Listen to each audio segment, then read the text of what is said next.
Hey guys, Professor Bill, Comic Book University. Amazing Spider-Man, issue number 47, A Thinking Man's Comic Book. Let's start talking about that after we give credit where credit's due. Nick Spencer is the writer, Marcelo Ferreira is the penciler, Robert Poggi on inks, and David Curiel on colors. VC's Joe Caramagna on letters, and the Casanovas are on cover art. Or just Casanovas? Is that one person or two? I forget now. You know, people are weird, man. Anyway, yeah, and there's two variant covers or three, or there's variant covers out there, whatever. Stan Lee with Steve Ditko created Spider-Man. Okay, so the Sin Eater shows up in the back of Nora Winters' car. Yeah, Nora Winters is a reporter who is now currently reporting working for J. Jonah Jameson, which is, did I miss that? I don't remember when that happened. Whatever. I read too many comic books, so and maybe it's still not enough. I don't know when that happened. Anyway, so boom, she's working for him, and I'm going to get into that in a moment. We also see later on when Charlie Cooper was hanging out and she was working, and all of a sudden Overdrive comes back to life. And some cops come in, and they're like, yeah, he just explained some stuff to you. Don't worry, I want you to come out here for a minute. And meanwhile, the other cops in there kill him, or at least try to kill him. It looks like they killed him, like re-killed him. And it's one of those things where it's like he's a cop killer. You know, it's funny. We look at things from so many different ways that sometimes we think that we've seen everything, and yet we haven't. We think that we've thought of every possible outlook on life, and we haven't. You know, that's the thing. The more knowledge you get, the more that you're supposed to realize that there is to learn, as opposed to, yep, nope, I've got it all now, I'm good. The message that, the reason why Sin Eater goes to Nora Winters is because he wants to get a message out to people. He's forming a cult. I'm stopping at a lot of the things I'm saying because I've got more to talk about them, but they all relate to each other. And it's insane the way that Spencer does this, but that's who Spencer is. That's what Spencer does. There's more stuff that happens in here, and there's a big fight. There's a really cool fight in here. Somebody shows up, and I'm wondering who this person is who shows up and says, please forgive me of my sins, because he doesn't actually get the opportunity to be cleansed of his sin. It's funny. It's what we wanted, right? Listen, let's start there. Right to life. I think that most of us agree that there's a right to life, right?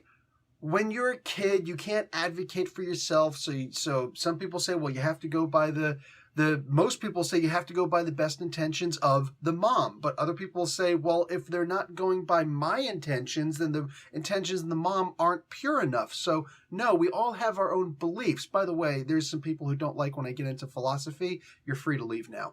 And I warned you, so at least like the video on the way out, but whatever. So there are people who aren't going to understand other people's side of things because we're so engrossed in our own, and it's the only thing that we've ever known, that we don't understand a larger picture, right? Look, there are people who live, and we could say conservatives, we could say liberals.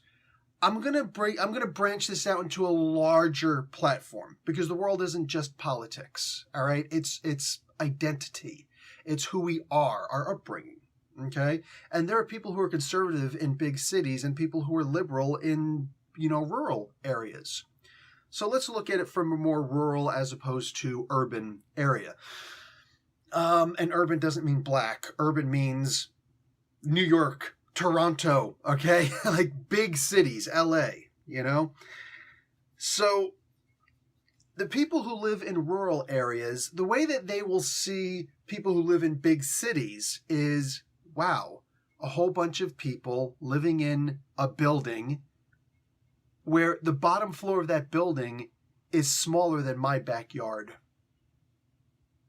These people are literally, in their opinion, crawling over each other. The city streets, everything, people bumping into each other. And it's just, you see somebody from, the Mideast or something like that trying to to navigate the city streets of New York. And it's like, dude, why are you bumping into me?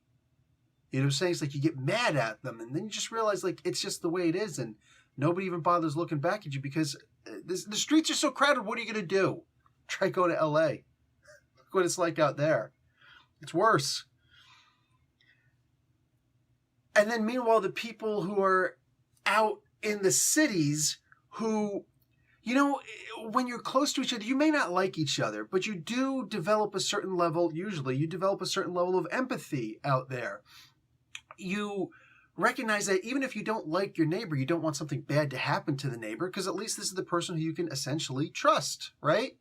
Meanwhile, the more rural you get, the more you're like, high fences make for good neighbors, right? You don't see what they're doing, you don't hear what they're doing, and likewise, they can't to you. And it's like, cool, this is good neighbors. That is not an option, especially not with the thin walls in some of these large developments and whatnot, you know? It's weird. It's a weird dystopia. And if you're, you know, part of the rural, you're thinking, yeah, you get what I'm saying. And if you're part of the city, the more urban areas, you're like, yeah, you get what I'm saying. We trust cops more in the rural areas because the cops live amongst us. We know their names. There is no, I need your badge number. I know you. I'm going to go talk to your mom about what you just did. You know what I'm saying? You can't abuse me unless I'm a stranger in the neighborhood. That's where things get a little weird. But also, why are you coming to my neighborhood? There's nothing here for you. Why are you coming here? Like, did you get a job? Do you live here now? Okay, come and get acquainted with your neighbors. It's cool. I don't care if you're black, white. I don't care where you're from, who you are. It doesn't matter. If you move here, okay, I know where you live. We can have ourselves a conversation. Okay? The one or two times that doesn't happen does not describe the whole. Like the things, you know, oh, well, we just saw they chased down this guy. Yeah, that's not the norm. Look at all the neighbors talking about that. That's not the norm. That's the exception. That's like saying the norm for incels is to kill people. No, it's not. That's the abnormal stuff. It's like saying that the norm for Muslims is to kill people, to kill the infidels. No, it's not. That's the abnormal stuff. It's all relative, but we can't see that. Nick can see it. Nick can see it. Nick Spencer, he can see it. You know, I'm liking right now that Nick Spencer and Mark Russell are probably the closest in writing styles that I could possibly imagine. I wonder what these two could do together if they sat down and they actually made a political comic book, you know? Because I think that they both see both sides of an argument. Nick probably better, but still, all right? In the more urban areas, people usually don't like the police because the police don't live in the city. They live someplace else. You know what I'm saying? And you have to ask somebody's badge number because you don't know who these people are, where they live, their family, anything like that. And they can abuse you. They can do these things because it's almost like they're wearing a mask. That's addressed. All of that is addressed in this comic book. If you're still with me and you didn't read this comic book yet, you're lost. I promise you, you're completely lost. But if you read this comic book, you're like, oh, shoot, yeah, I see that stuff. The idea that they shot a cop.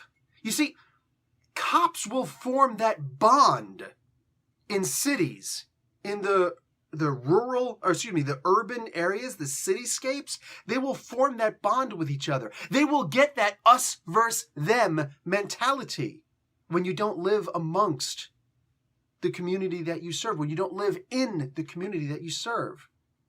When I can't come up to you and see you eating a sandwich in the local deli and say, hey, what's going on, man? How you doing? It's like, oh, hey, what's going on? What's going on? You're off duty? Well, you're never off duty. I know, right? Hey, how you doing down there in the factory or whatever? You know what I'm saying? Or building, whatever the hell it is that you do. You know?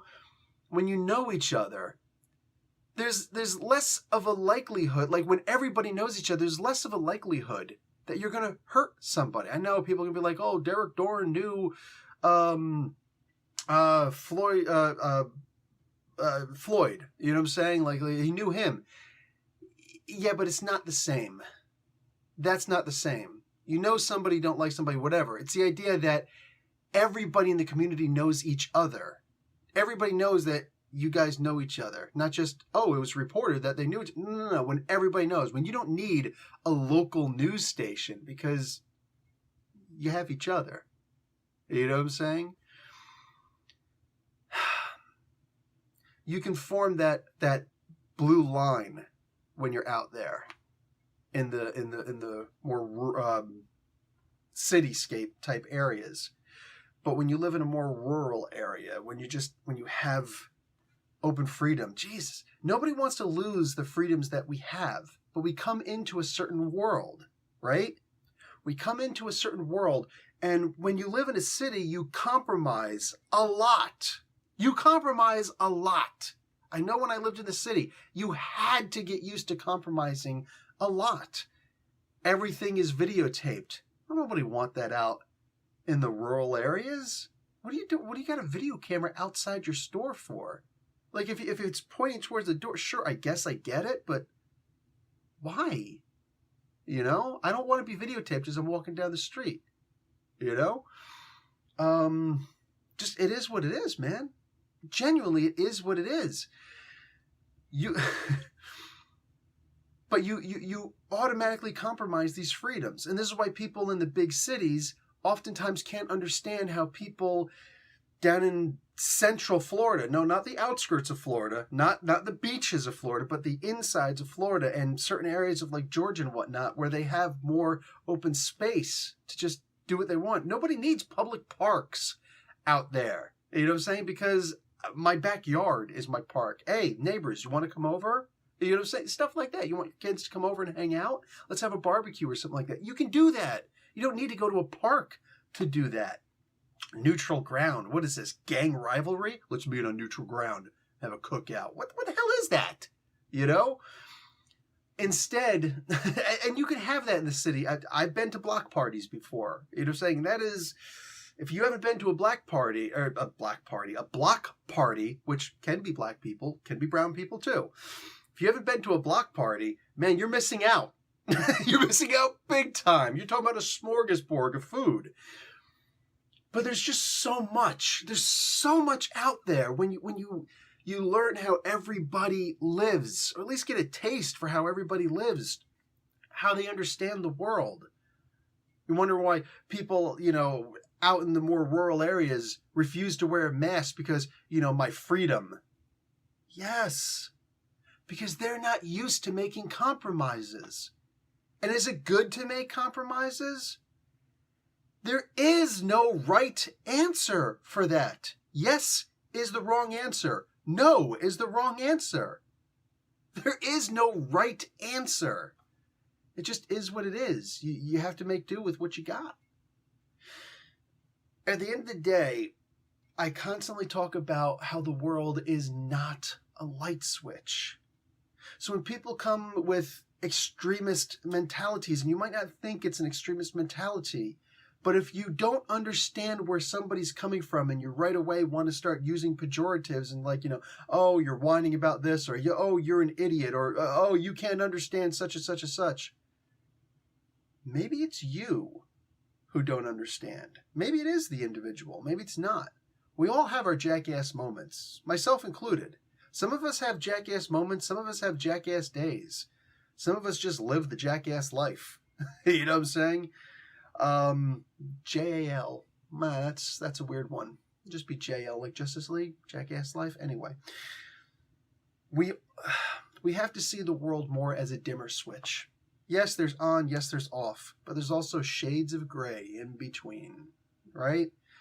And that's what's important to understand, is that the world is a dimmer switch. Some people are dimmer than others. At the end of the day, it's not about conservative or liberal. That is simply a product of your environment more than anything else.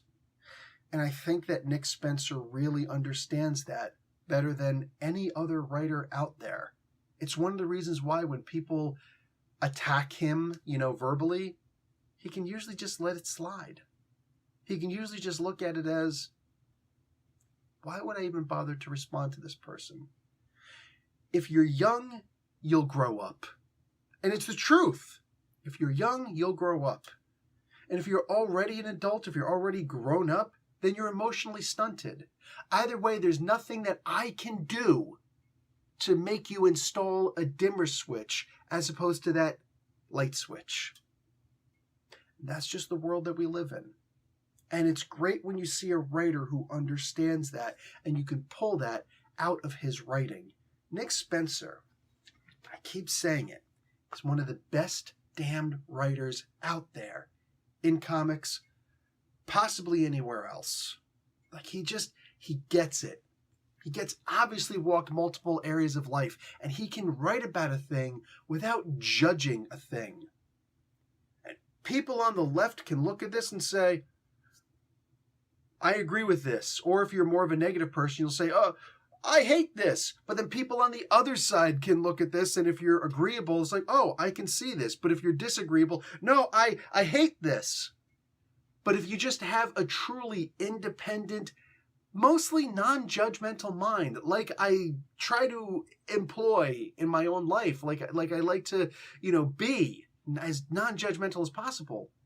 Stuff like this, it's amazing. It's amazing to see people who can see the world like that, who don't see the world in red and blue, who just see the world as people living in different environments, different wealth classes, different settings, city, rural. This is the kind of stuff, being able to see the path of someone's life isn't as important as seeing in general their environment, where they're at right now, and how they're responding to the stimuli around them. That's what's important. That's why it's sometimes so hard for me to respond to people and to understand where people are coming from when I don't know if that image is your face, or if it's a letter or a number or something. It's like, that's obviously not your face. If you just have some goofy pseudonym and I can't see who you are, I can only go by what you type. And I don't know if you're typing what your heart, if you're typing what your heart wants to actually put out, or if you're just, oh, I think he'll get what I mean by this. And what if I don't? So it's not so, yes, we're all different, but more than that, we all come from different environments, and transplanting people into different environments after they've gone through the struggles and the growing pains of being in that different environment, suddenly they start to adapt to that environment. You can make a liberal a conservative if you take him out of the setting that he's in and transplant him to another, and vice versa as well. You can do that because you give people a different perspective. Nick Spencer clearly sees that. Guys, I love this book. I love this issue. Damn it, this is good. By the way, there's a really great story here. Guys, like the video, watch an ad. Professor Bill, Comic Book University. Class dismissed.